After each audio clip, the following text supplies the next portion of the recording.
আসলে ভূমিকম্প এরকম দুর্যোগ আমাদের কোনো মানুষেরই কামনা নয়, কিন্তু এটা যেহেতু দুর্যোগ ব্যাপার, এটা কারো হাতেও নয়। তো সেই জায়গা থেকে আমি প্রে করব যে এই রকম ভয়াবহ দুর্যোগ যেন আর কখনো কোনো দেশে উপর আল্লাহ না দেয়, সকলকে হেফাজত করুক, এটাই আমার চাওয়া।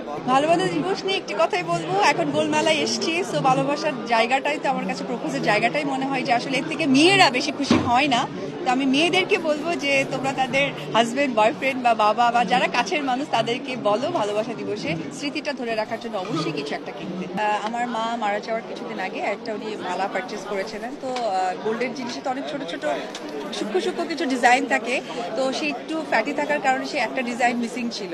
কিছুদিন আগে আমি যখন আবার আলমারিটা খুলেছি, আমি যখন ওপেন করেছি মালার জায়গাটা যখন দেখলাম যে নাই, তখন আমার কাছে মনে হলো যে এটা আমার মা থাকাকালীন ছিল। আসলে ভূমিকম্প এরকম দুর্যোগ আমাদের কোনো মানুষেরই কামনা নয়, কিন্তু এটা যেহেতু দুর্যোগ ব্যাপার, এটা কারো হাতেও নয়। তো সেই জায়গা থেকে আমরা ফেসবুকের মাধ্যমে, ইউটিউবের মাধ্যমে যে মানে সংবাদ বা টিভির মাধ্যমে যে সংবাদগুলো দেখেছি, বিশেষ করে বাচ্চাদের জায়গাটা আমাকে অনেক বেশি মানে শোকায়িত করেছে।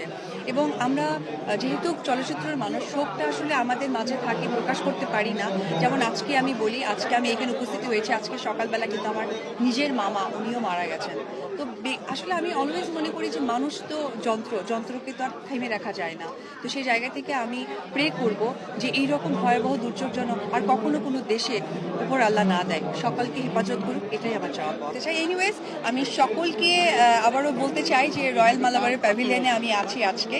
মেলা চলবে 3 দিন, 9, 10, 11।